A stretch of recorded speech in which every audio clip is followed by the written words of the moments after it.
Hello and welcome to a very interesting episode of Ramuism to the point. ఇవాళ 100 కోట్లలో ఎన్ని సున్నాలు ఉంటాయో చెప్పడం కూడా చాలా కష్టం. కానీ 100 కోట్లు చాలా సర్వసాధారణం అయిపోయింది ఇప్పుడు తెలుగు సినిమాల బడ్జెట్కి. కానీ 100 రూపాయల్లో కూడా సినిమా తీయొచ్చు అని చెప్పే రామ్ గోపాల్ వర్మ గారు 100 కోట్ల సున్నాల గురించి అవి ఆ డబ్బులు దాచుకునే బీరువాల గురించి ఏం చెప్తారో తెలుసుకుందాం ఇవాళ రాముయిజంలో. సార్ స్వాగతం. మీకు 100 కోట్లు అంటే ఫస్ట్ గుర్తొచ్చే టాపిక్ లేదు ఒక అంశం ఏమిటి? See, first of all, this so-called budget అనేది it's a very relative term use చేయడానికి.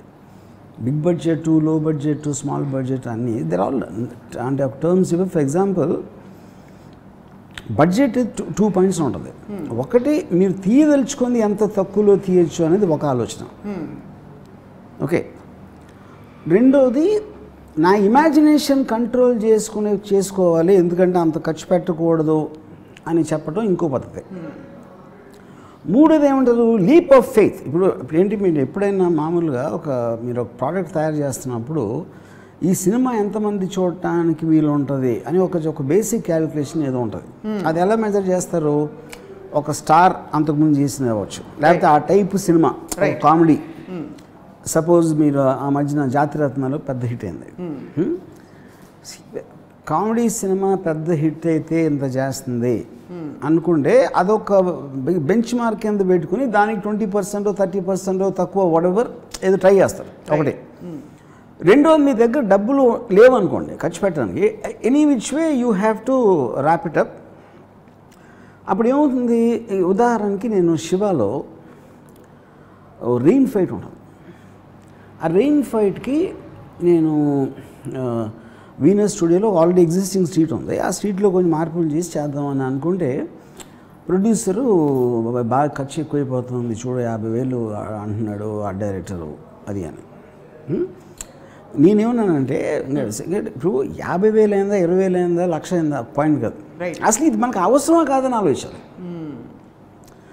ఏంటి, హీరోని కొట్టడానికి వచ్చారు, హీరో వాళ్ళని కొట్టి పంపించాడు, ఇదే కదా కంటెంట్. మీరు సేమ్ థింగ్ రూమ్లో కూడా తీసి కదా. అవును, రూమ్లో తీసినా మీకు స్టోరీ మారదు. అప్పుడేంటి, నేను డబ్బులు ఖర్చు పెట్టను ఇంతలోనే తీయాలి అనుకుంటే ఒకటి, కానీ ఇలా తీస్తే ఎఫెక్ట్ ఎక్కువ ఉంటుందా ఆడియన్స్కి అని ఆలోచించడం ఇంకోటి. So these are all variables. Okay, ఇప్పుడు ఫర్ ఎగ్జాంపుల్ రాజమౌళి ఇది ఉందనుకోండి బాహుబలి. నా బాహుబలి వచ్చిన టైంలో మీరు మ్యాక్సిమం తెలుగు ఇండస్ట్రీకి 75 crore ఎంతో రికవరీ ఉంటుంది పెద్ద హిట్ అయితే. అలాంటి ఎగ్జాంపుల్కి అలాంటి అమౌంట్ అనుకుంటే దే స్పెంట్ హాఫ్ డబల్ 150. ఎందుకు? Which is what is called leap of faith. Right. మీరు మా సినిమా మీద ఇంత ఎక్స్ట్రాడినరీ కాన్ఫిడెన్స్ ఉంది కాబట్టి మనం కనీ విని చూడని ఎక్స్పీరియన్స్ ఇచ్చినప్పుడు ఆటోమేటిక్గా మనకి రికవరీ కూడా అంత ఉంటుంది అని ఒక నమ్మకం, which is called leap of faith. Leap of faith ఎందుకంటారు, నీకు ప్రూవ్ అవ్వలేదు అంతకుముందు, which is what happened in Titanic. Titanic టైంలోనే Kevin Costner made a film called Water World, అది కూడా అదే లీప్ ఆఫ్ ఫెయిత్, కానీ పడ్డదాడు. Water World became disaster and close the studio down. My goodness.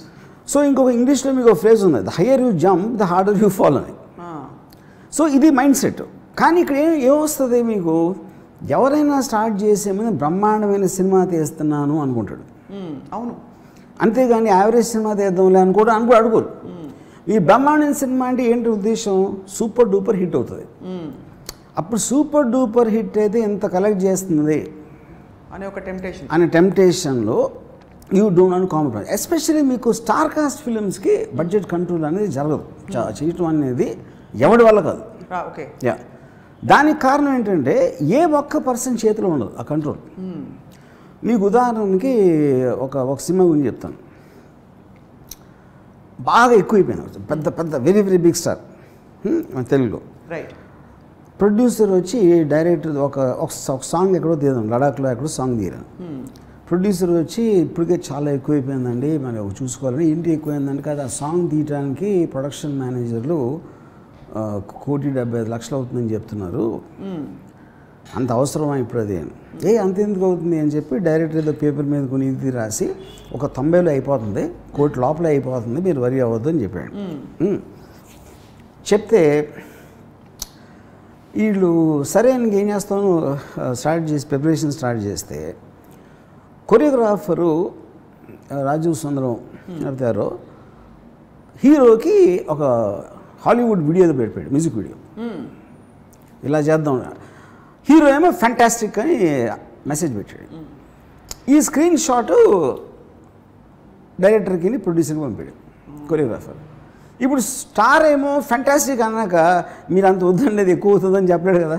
అవును, అదొకటే.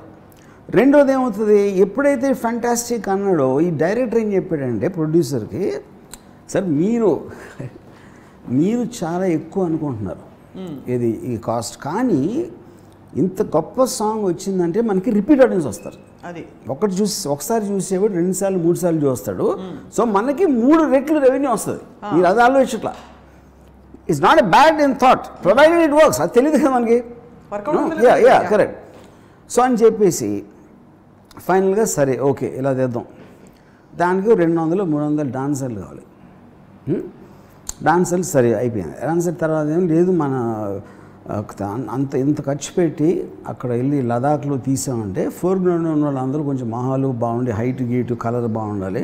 బాంబే నుంచి మోడల్స్ తెప్పించాలి, అట్లీస్ట్ ఫ్రంట్ పేర్లో నుంచో పెట్టడానికి. వాళ్ళు చాలా ఎక్స్పెన్సివ్, వాళ్ళు మళ్ళీ ఫ్లైట్లో వస్తారు. ఇవన్నీ చేసి తర్వాత నేను బట్టలు కుట్టించడానికి చెన్నైలో కుట్టిస్తామంటే కొరియోగ్రాఫరు హైదరాబాద్లో అయితే 1/3 అయిపోతుందండి, వాళ్ళకి ఏదో లింక్స్ ఉంటాయి అందుకని వాళ్ళు అడుగుతారు అని ఎవరో చెప్పారు ప్రొడ్యూసర్. సరే మేము హైదరాబాద్లో కుట్టిస్తామంటే కుట్టించండి, మనకి మెజర్మెంట్స్ కార్డే రాకపోతే నా పూచి కదా అని. అప్పుడు ఎవరు తీసుకుంటారు డెసిషన్? ప్రొడ్యూసర్ ఏం తెలుస్తుంది? యా. ఇప్పుడు ఏంటి ఐరని, ఇదంతా స్టార్ కూడా తెలీదు. స్టార్ మ్యాక్సిమం ఏమన్నాడు, ఫ్యాంటాస్టిక్ అన్నాడు, అంతకు మించి స్టార్ కూడా ఏమీ తెలియదు. ఇవన్నీ ఇక్కడ జరిగి ఫైనల్గా ఇంకా 25 పెరిగి ఇది పెరిగి అది పెరిగి మొత్తం అంతా కలిసి ఫైనల్ బిల్లు 3,70,00,000 ఆ సాంగ్. 3,70,00,000 అయితే డిస్ట్రిబ్యూటర్స్ ఫస్ట్ ఆ పాట తీశారు. అంటే అంత బ్యాడ్గా ఉంది. కానీ ఇది ఎవరు తప్పన్నా చెప్పండి, ఎవరిదే కాదు. హోప్లో మీరు ఖర్చు పెట్టారు. డైరెక్టర్ ఏమో రిపీట్ ఆడియన్స్ వస్తుందని నమ్మాడు. తన మాత్రం ఎందుకు తీస్తాడు? పాట బాగాలేదని తనకు తెలుస్తుందా? ఎవరికి తెలియదు అది రిలీజ్ అయ్యే వరకు. యూనో. సో ఇప్పుడు సపోజ్ హీరో దగ్గరికి వెళ్ళి డబ్బులు ఎక్కువైపోతుందని ఒక స్టార్ దగ్గర ఏ ప్రొడ్యూసర్ అన్నాడు. ఎందుకంటే అది ఎలా ఉంటుందంటే నీకని ఈ సినిమా మీద నమ్మకం లేదనిపిస్తుంది. యా, మీరు అసలు వెళ్ళటమే చేతులు కట్టుకుని వెళ్ళారు.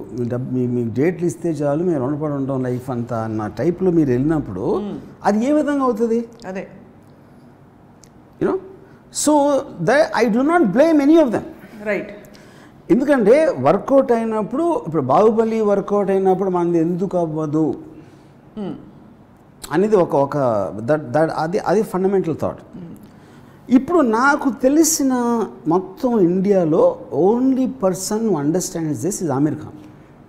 బడ్జెట్. ఎందుకంటే ఆమిర్ ఖాను తన స్టార్డమ్ ఒక కాంపోనెంట్, తర్వాత సినిమాకి ఎంతకాలం అంతే ఖర్చు పెడతాడు. ఇప్పుడు గజనీ సినిమా అంత సూపర్ డూపర్ హిట్ అయ్యాక next cinema Taare Zameen pay ఏదో క్లాస్ రూమ్లు చిన్న చిన్న ఇళ్ళు దాంట్లో తీసాడు. ఆమిర్ ఖాన్ ఉన్నట్టు సినిమాలో that is additional question. Right. అప్పుడు మీకు రియలిజం ఉంటుంది. ఎప్పుడైతే మీరు ఆర్టిఫిషియల్గా మీరు కేవలం డబ్బులు ఉన్నాయి కాబట్టి అసలు కనీ విని ఎరగానే స్కేల్ పెంచాలి అని అనుకున్నప్పుడు that will be the problem. అది అక్కడ ప్రాబ్లం ఏంటంటే మనీ కన్నా ఎక్కువ it will primarily finish your story also. Me story చెప్పే విధానం మారిపోతుంది, జనాలు చూసే ఎక్స్పీరియన్స్ మారిపోతుంది. ఇప్పుడు ఫర్ ఎగ్జాంపుల్ నేను శివ తీసినప్పుడు నేను ఆ రోజుల్లో నాగార్జున సినిమా, కలెక్టర్ గారు అబ్బాయి, లేకపోతే 2-3 సినిమాలు వచ్చినాయి. వాటికన్నా చాలా తక్కువలో తీసాను. ఎందుకు తీసాను? మీరే బడ్జెట్ వేసి ఇచ్చారా? నేను లేదు, నేను వేయటం కాదు. ఎందుకని కాదు, ఫైనల్